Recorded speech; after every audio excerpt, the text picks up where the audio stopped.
নমস্কার, আমি Prosenjit. Digital tax সলিউশনে আপনাদেরকে স্বাগত। আজকে আমি এখানে আলোচনা করব 1 এপ্রিল 2026 থেকে ক্যাশ ট্রানজাকশানে কিছু লিমিটেশন এসেছে। মানে আমরা যথেচ্ছভাবে ক্যাশ ট্রানজাকশান, সেটা ক্যাশ ডিপোজিট হোক বা উইথড্রল হোক বা কাউকে পেমেন্ট হোক বা ক্যাশ রিসিভ হোক, সেটা করতে পারবো না। ইনকাম ট্যাক্সের তরফ থেকে কিছু কিছু ট্রানজাকশানের ওপরে কিছু রেস্ট্রিকশন এনেছে, সেগুলো আজকে আমরা জানবো। প্রথমে আমরা জেনে নেব যে সেভিংস ব্যাংক অ্যাকাউন্টে কী কী রেস্ট্রিকশান দিয়েছে। তো এখানে সেভিংস ব্যাংক অ্যাকাউন্টে ডিপোজিট আপনি কত টাকা করতে পারবেন। আপনার যদি প্যান কার্ড না থাকে তাহলে আপনি সারা বছরে একটা ফিনান্সিয়াল ইয়ারে 5 লক্ষ টাকা পর্যন্ত ট্রানজাকশান করতে পারবেন, মানে 5 লক্ষ টাকা পর্যন্ত জমা করতে পারবেন। আর আপনার যদি প্যান কার্ড থেকে থাকে তাহলে আপনি একটা অ্যাকাউন্টে একটা ফিনান্সিয়াল ইয়ারে 10 লক্ষ টাকা পর্যন্ত জমা করতে পারবেন। তার মানে এটা নয় যে আপনি এই 10 লাখ বা 5 লাখের বেশি টাকা জমা করতে পারবেন না। আপনি জমা করতে পারবেন, এটা ইনকাম ট্যাক্সের তরফ থেকে একটা লিমিট বেঁধে দেওয়া হয়েছে। এরপরে জেনে নেবো যে সেভিংস ব্যাংক অ্যাকাউন্ট থেকে আপনি কত টাকা উইথড্র করতে পারবেন, একটা বছরে একটা ফিনান্সিয়াল ইয়ারে আপনি কত টাকা তুলতে পারবেন।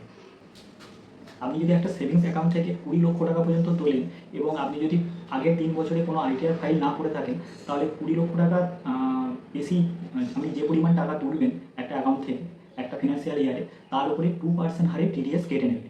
এবং আপনি যদি 1 কোটি টাকার বেশি তোলেন, সেক্ষেত্রে আপনার 5% হারে টিডিএস কেটে নেবে। এরপরে আপনি যদি আইটিআর ফাইল করে থাকেন, আগের 3 বছরে যদি আপনি আইটিআর ফাইল করে থাকেন, তাহলে 1 কোটি টাকা পর্যন্ত উইথড্রলের ক্ষেত্রে কোনো রকম টিডিএস কাটবে না। কিন্তু 1 কোটি টাকার উপরে যদি আপনি টাকা তুলে থাকেন, তাহলে তার উপরে 2% হারে টিডিএস কাটবে। এই টিডিএসটা কি আপনি ফেরত পাবেন? হ্যাঁ, অবশ্যই ফেরত পাবেন। যদি আপনি যে ফিনান্সিয়াল ইয়ারে ওই ট্রানজাকশানটা করছেন, সেই ফিনান্সিয়াল ইয়ারের আইটিআর ফাইল করেন এবং আইটিআর ফাইলের ক্ষেত্রে যদি আপনার ট্যাক্সেবল ইনকাম যদি ক্রস না করে থাকে, তাহলে যে পরিমাণ টিডিএস আপনি আপনার ব্যাংক আপনার অ্যাকাউন্ট থেকে কেটে নিয়েছে, সেই টাকাটা আপনি অবশ্যই ফেরত পেয়ে যাবেন। এরপরে আমরা জেনে নেব কারেন্ট অ্যাকাউন্টে আপনি কত টাকা ট্রানজাকশন করতে পারবেন। কারেন্ট অ্যাকাউন্টে ডিপোজিট এবং উইথড্রলের একটাই লিমিট, যেটা হচ্ছে 50 লাখ টাকা।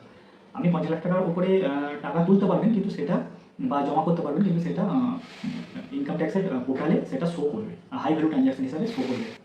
এরপর জেনে নেবো আপনি যদি কোনো প্রপার্টি কেনা বেচা করেন, আপনি বিক্রি করুন বা আপনি কিনুন, সেক্ষেত্রে আপনি কত টাকা পর্যন্ত ক্যাশ ট্রানজাকশন করতে পারবেন। আপনি সর্বোচ্চ 20,000 টাকা পর্যন্ত ক্যাশ ট্রানজাকশন করতে পারবেন।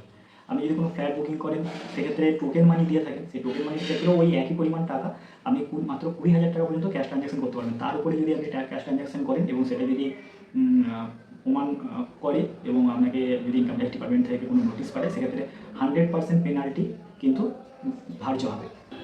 আপনি যদি কোনো ব্যবসাদার হন, সেক্ষেত্রে আপনি একটা ব্যক্তির কাছ থেকে একদিনে 2 লক্ষ টাকার বেশি ক্যাশ ট্রানজাকশান করতে পারবেন, মানে ক্যাশ রিসিভ করতে পারবেন না। আপনি পরের দিন আবার 2 লক্ষ টাকা পর্যন্ত নিতে পারবেন, কিন্তু একটা সিঙ্গেল ডেতে আপনি 2 লক্ষ টাকার বেশি কোনো ব্যক্তির কাছ থেকে আপনি ক্যাশ রিসিভ করতে পারবেন না। যদি তার বেশি করে থাকেন, সেক্ষেত্রে ইনকাম ট্যাক্স যদি সেটাকে ট্র্যাক করতে পারে, সেক্ষেত্রে 100% পেনাল্টি আছে। আর আপনি ক্যাশ বিজনেস যে ভেরিয়াস এক্সপেন্সেস হয়, সেই এক্সপেন্সের ক্ষেত্রে আপনি মাত্র একটা সারা দিনে 10,000 টাকা পর্যন্ত ক্যাশ ট্রানজাকশন করতে পারবেন, ক্যাশ পেমেন্ট করতে পারবেন। তার বেশি কিন্তু আপনি ক্যাশ পেমেন্ট করতে পারবেন না। এক্ষেত্রে একটা বিষয় মনে রাখতে হবে, আপনি যদি ট্রান্সপোর্ট বিজনেসের ক্ষেত্রে থেকে থাকেন, সেক্ষেত্রে ওই লিমিটটা 10,000 থেকে বেড়ে 35,000 টাকা পর্যন্ত হবে। মানে একদিনে আপনি সর্বোচ্চ 35,000 টাকা খরচ করতে পারবেন ক্যাশে, তার বেশি কিন্তু নয়। এই গুরুত্বপূর্ণ বিষয়গুলো কিন্তু আমাদের মনে রাখতে হবে, নাহলে কিন্তু আমরা একটা বড় ধরনের পেনাল্টি বা একটা নোটিশের সম্মুখীন হতে পারবো। সমস্ত সেভিংস ব্যাংক বা কারেন্ট অ্যাকাউন্টে যে ওই লিমিটগুলো আছে, সেই লিমিটগুলো কিন্তু আপনার কোনো লিমিট নয়। কারণ আপনার টাকা আপনি যত খুশি টাকা জমা করতে পারেন বা যত খুশি টাকা তুলতে পারেন, ওগুলো সাধারণত ইনকাম ট্যাক্স একটা লিমিটেশন বেঁধে দিয়েছে যে ওই বেশি হলে ইনকাম ব্যাংকের তরফ থেকে ইনকাম ট্যাক্সের কাছে ওটা একটা তথ্য ওরা প্রদান করবে, যেটা আপনার 26AS বা ISTIS সেটা শো করবে।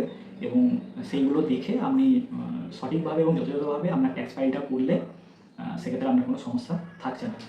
আর একটা কথা বলবো যে সেভিংস অ্যাকাউন্ট বা কারেন্ট অ্যাকাউন্ট যে যাই থাকুক, টিডিএস কাটার হাত থেকে রেহাই পেতে গেলে আপনাকে আপনার ট্যাক্স করুক বা না করুক, আইটিআর ফাইলটা যথাসময়ে করে নিতে হবে। এটাই একমাত্র ওই টিডিএস কাটা বা আপনারা ইচ্ছামতো নিজেদের ইচ্ছামতো টাকা জমা তোলা করতে পারবেন। ঠিক আছে, ভালো থাকবেন।